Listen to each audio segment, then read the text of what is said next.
And once we stepped out of the plane, my brother was breathing and you could see his breath, and that was one of the coolest things. Like that was the first time I really thought wow, I'm in the United States and it's cold. You can't be afraid of change. You know, change is gonna happen. Not everything's gonna be the same all your life.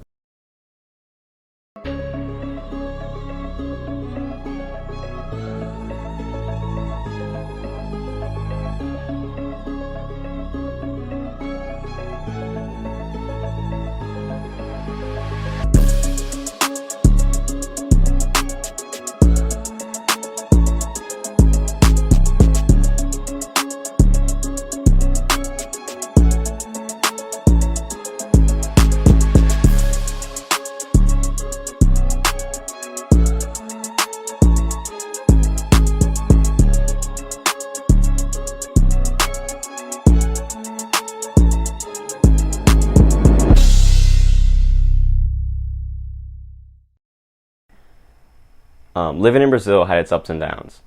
I mean, on the money side of it, you could really only afford necessities like food and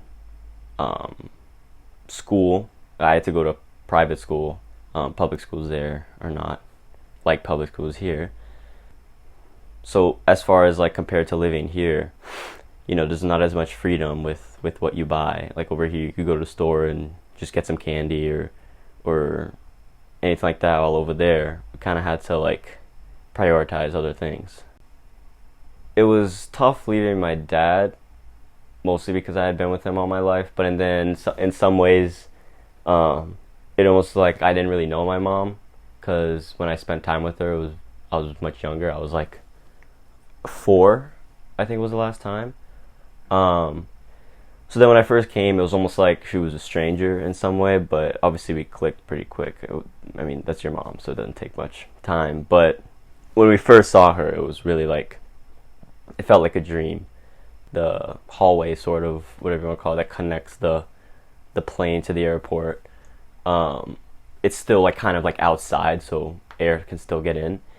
And once we stepped out of the plane, my brother was breathing and you could see his breath, and that was one of the coolest things. That was the first time I really thought wow, I'm in the United States and it's cold. And in Brazil, I've never been that cold, obviously. Hearing everyone speak English, seeing everyone speak English, it just felt like a movie. You only see that in movies. So coming to Millis wasn't terribly difficult.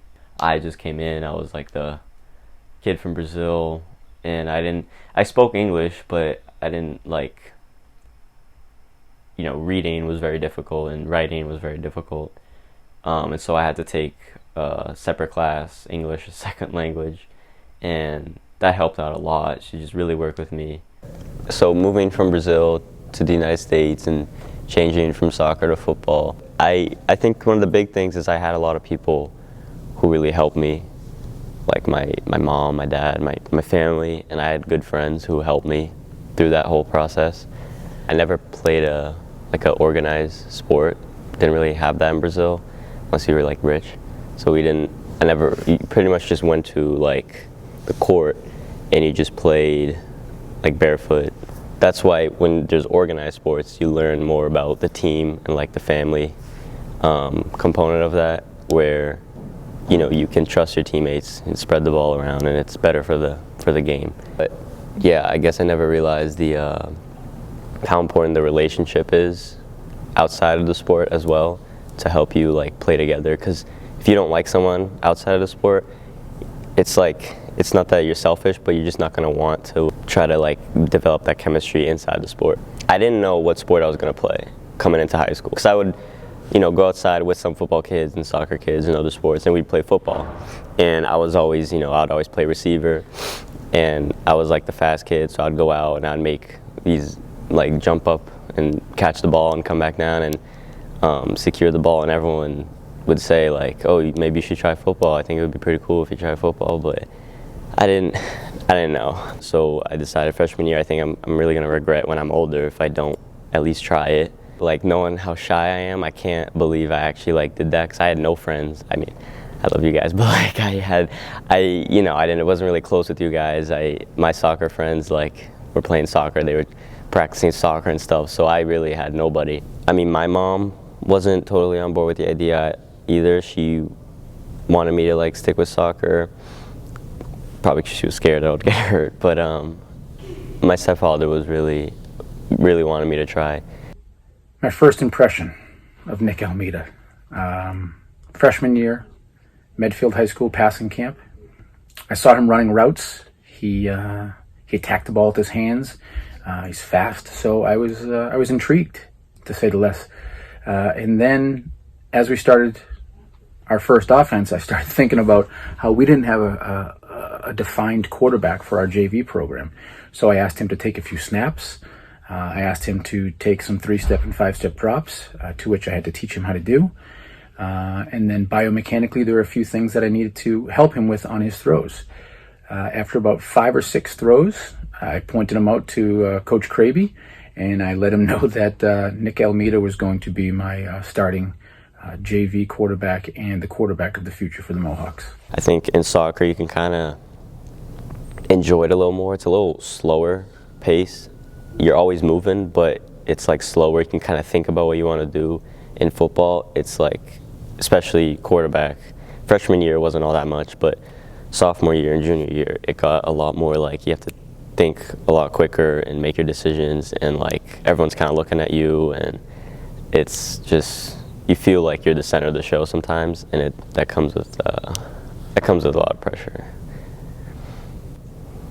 It's how fast sometimes the sport moves and how like quickly you can make your decisions. That always got me, and I also just love like just throwing the football. That's probably the biggest thing for me. In football, it's like if one person screws up, the play is like almost dead. Everything works together, and if one thing screws up, it's hard for a play to work that way. So every play, everyone has to know what they're doing, and they have to do it 100%. Center coming to Nick Almeida. He's going to keep it. And he runs it in for a touchdown. Mohawks. Quarterback keeper on the left side into the end zone.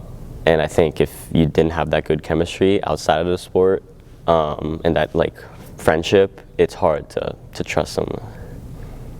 The best memory I have playing football is definitely the Norton game. That last, I don't know, it wasn't even 2 minutes. It was like a minute and a half or something. That last, I think it was 60 yards. We had to do pretty much everything perfectly, and there was absolutely no room for mistake. And we did what we had to do, and we won. And it was just last play of the game, last game of the season. Hadn't won a game all year, so it was really it was a great way to send the seniors off as well, because I really cared about those seniors.